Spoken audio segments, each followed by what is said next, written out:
Fala aí, fanático vascaíno, fanática vascaína, que alegria encontrar você aqui. Não chega deixando o seu like, a mãozinha que tá aqui embaixo, gente, é muito importante para o nosso canal, para que outros vascaínos possam ter acesso ao nosso conteúdo com o YouTube, distribuindo o nosso vídeo. Compartilha, dá aquela moral e se é novo, seja bem-vindo. Se inscreva no nosso canal. Hora de falar sobre a chance de uma debandada no Vasco. João Vitor interessa ao CSKA e há quem garanta que a negociação avançou e pode ser sacramentada nas próximas horas por 5 milhões de euros. Antes de gravar o vídeo, conversei com o Paulo Pitombeira, representante do João Vitor, que garantiu que não existe negociação avançada e que o João Vitor deve permanecer em São Januário. Já Ryan tem sido monitorado pelo gigante Al Hilal, clube saudita que acaba de desembolsar um caminhão de dinheiro para a contratação de Darwin Núñez junto ao Liverpool. Piton interessa ao Milan, negócio que pode chegar a 8 milhões de euros. Se eu fosse dirigente do Vasco, não venderia o Piton de forma tão barata, até porque ele tem passaporte italiano e nem ocupa vaga de estrangeiros. O Admar Lopes, o executivo de futebol do Vasco, foi perguntado sobre o mercado Cruz Maltini e disse, abre aspas, existem negociações em aberto, tanto para chegadas quanto para saídas. Dentro dessa semana haverá novidades. Só para completar, contar que na Colômbia a imprensa local afirma que o Galatasaray recusou a última proposta feita pelo Vasco por Carlos Cuesta, operação que geraria no empréstimo de 1 milhão de euros com opção de compra de 3 milhões e meio de euros. Quero falar também sobre Pablo Verratti, autor de 22 gols na atual temporada, o único jogador sul-americano no mundo com mais gols que Verratti é Lionel Messi, autor de 25 gols no ano de 2025. Melhor, 24, tá? Só para deixar a informação correta. Atenção, a saída do João Vitor, quero ler a sua opinião. O negócio está caminhando para o desfecho. Vasco fez uma contraproposta no valor de 5 milhões de euros. O CSKA Moscou apresentou uma proposta de 4 milhões e meio. O Vasco fez uma contra de 5, mais ficar com o percentual que ele tem direito do atleta. Lembrando, grande abraço, J. Francisco de Araújo, Alcide Figueira, Gabriel King, todo mundo, Marcelo Almeida. Estamos juntos. O Vasco tem 90% dos direitos econômicos do atleta, pelos quais ele já pagou 7 milhões de euros, né? Junto ao Benfica. E agora o Vasco negocia com o CSKA essa venda e ficar com um percentual mais à frente. Vai fazer falta? Não vai fazer falta? Não tinha mais clima para ele? Eu acho que está muito em cima disso, Anderson. A saída dele, a gente até debatia isso há pouco na nossa live de membros aqui, ainda há pouco, e falávamos sobre isso, né? A falta de clima, né? Acho que assim, o ambiente para ele está muito ruim. Vai ser bom o 38 sair, né? O André. Cara, eu acho que não dá mais, não dá mais. É forçar a barra, escalá-lo. Ele vai acontecer alguma falha e ela vai ser sempre potencializada, porque ele é um jogador que o torcedor já não confia. Efetivamente, o torcedor não confia, né? Então, eu até brinquei na live e falei assim, ele vai ter que fazer 2 gols de bicicleta por jogo para poder ter o carinho do torcedor. E assim, eu vou dizer que não foi nem só pelas falhas, tá? Eu acho que a questão dele com o torcedor é porque ele resolveu enfrentar e desdenhar do torcedor. Sabe quando você... ele é o rei dos cartões e tal, verdade, mas assim, sabe quando você tá errado e não admite o erro e tá todo mundo dizendo que você tá errado, mas você diz que não, você tá certo e tal? Cara... ele é bom jogador, não é mau jogador, concordo com você, Gilberto, mas assim, ele faz uma leitura do jogo que é própria, é dele, e assim, ele tá cagando pro torcedor. Aquela resposta, e foi muito sintomática, depois de um jogo em São Januário, foi contra... me lembra aqui, foi depois de um jogo em São Januário, eu lembro muito bem disso. Que o repórter pergunta a ele o que ele tem que fazer para reconquistar o torcedor, o que o torcedor tem que fazer para voltar a ter essa simbiose com o time e tal. Ele falou, não posso fazer nada. Porra, mas peraí, como você não pode fazer nada? Se você É o cara que tá entrando em campo, você é o cara que o torcedor precisa apoiar, e como é que não pode? Foi contra o Grêmio.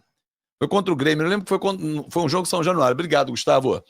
Então, assim, não dá. E aí, além do valor, eu estava questionando isso, e até na nossa live de membros, o Rogério Carvalho falava sobre o tema, quando ele lembrava, falou, pô, Fábio, concordo com você, 4 milhões e meio de euros, acho pouco, o Vasco pagou 7 já nele e tal, não sei o que e tudo.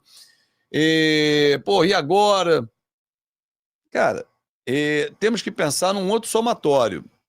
O Roberto Campos falou isso também na live de membros hoje, ele atingiu o nível Léo Pelé, que aí ficou insustentável, né? Que é o seguinte, cara, o salário dele, vamos arredondar, tá? Pra gente poder ganhar entendimento no raciocínio que eu vou fazer. O salário dele não era 1 milhão, mas era perto de 1 milhão de reais, a 900 mil. 1 milhão de reais, ponto. Simples.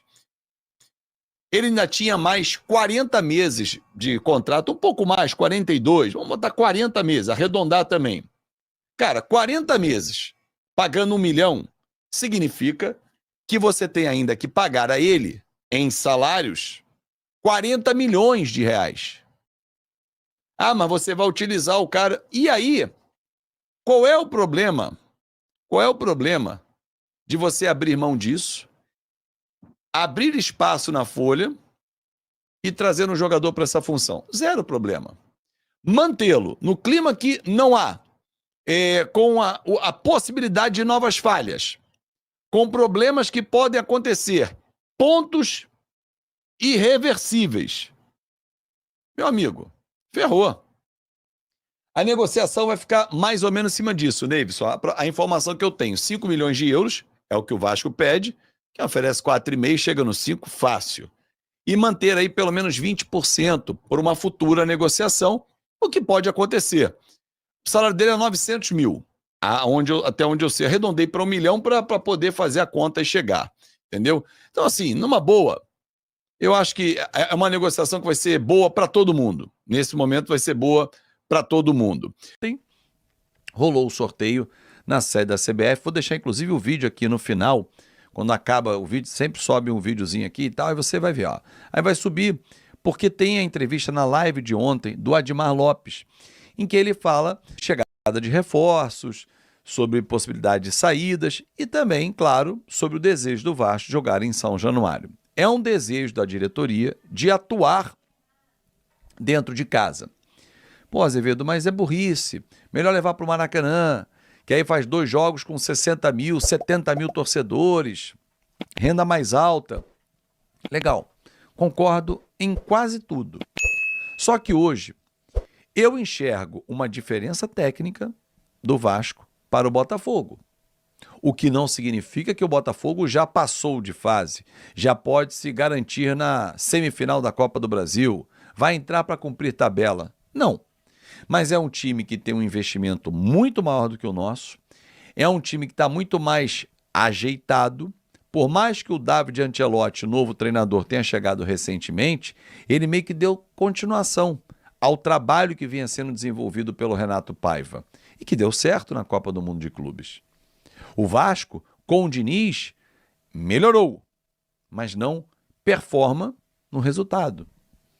O Vasco tem mais posse de bola com o Diniz, valoriza mais a bola, finaliza mais, cria mais, mas com pouca efetividade. Então, nesse momento, o Botafogo é mais time que o Vasco. Está na Libertadores, está na Copa do Brasil, está no Brasileiro na parte alta, a gente está no sufoco lá atrás. Só que quando a bola rola, esses fatores todos que eu trouxe aqui, eles não entram em campo. Ah, mas o fulano é melhor do que o ciclano. Tá bom. Mas quem garante que o melhor no futebol vence sempre? Se alguém me provar que o melhor no futebol vence sempre, esquece. Botafogo é semifinalista. Tem jogo. E aí você tem que tentar usar as armas. O que significa usar as armas? Por exemplo, cara, é você ter um exemplo. São Januário, cabem só 20 mil, você vai destinar 10% para a torcida visitante e o BEP permite, é o único clássico que o BEP permite, é o Vasco e Botafogo, 2 mil botafoguenses, 18 mil vascaínos. Beleza. Jogo da volta no Newton Santos, Ida 27 de agosto, volta 11 de setembro. Ué, 4.500 torcedores do Vasco, 10% da capacidade do Newton Santos. Fazer o quê? Ah, mas em São Januário, cara, a renda vai dar no máximo 1,5 milhão, 2 milhões com muito boa vontade, subindo o valor do ingresso e tal. Legal. Esquece o lucro, esquece o dinheiro nesse momento. Porque sabe quanto vale a classificação para a semifinal? 9.900.000 reais. Então não passa na cabeça do presidente Pedrinho vender o mando de campo e não passa na cabeça de muitos dirigentes do Vasco. Pedrinho, eu não sei o que pensa disso. Levar o jogo para o Maracanã por conta de valores. Ah, lá, se eu jogar no Maracanã, primeiro jogo a renda é minha, porque eu sou o mandante.